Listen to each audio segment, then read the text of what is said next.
తెలంగాణలో విద్యుత్ కష్టాలకు చెక్ పెట్టేందుకు సీఎం కేసీఆర్ నడుం బిగించారు.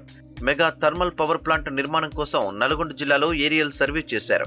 దామరచర్ల మండలంలోని వీర్లపాలెం, మఠంపల్లి ప్రాంతాలను పరిశీలించారు. అనంతరం ఫారెస్ట్, రెవెన్యూ, విద్యుత్ జెన్కో అధికారులతో సుదీర్ఘ సమావేశం నిర్వహించి పవర్ ప్లాంట్పై చర్చించారు.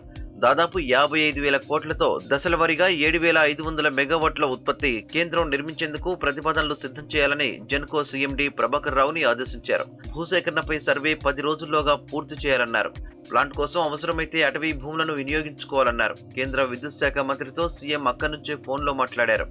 అలాగే పవర్ కార్పొరేషన్ ఆఫ్ ఇండియా మద్దతు కూడా కోరారు.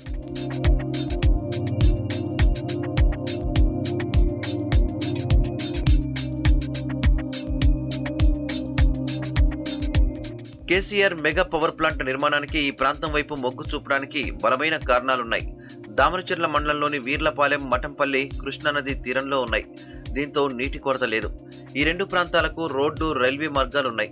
దామరచర్ల, మఠంపల్లితో పాటు వీర్లపాలెం, దిలావర్పూర్ తండాల్లో దాదాపు 35,000 ఎకరాల అటవీ భూమి ఉంది. సో అతి తక్కువ వ్యవధిలో ఒక్కో మెగావాట్కు 6 కోట్ల వ్యయంతో మెగా థర్మల్ పవర్ ప్రాజెక్టు రూపుదిద్దుకుంటుందని ఎంపీ బూర నర్సయ్య గౌడ్ చెప్పారు. మరోవైపు తన నియోజకవర్గంలో మెగా పవర్ ప్లాంటుపై ప్రతిపక్ష కాంగ్రెస్ ఎమ్మెల్యే భాస్కర్ రావు సైతం సంతోషం వ్యక్తం చేస్తున్నారు.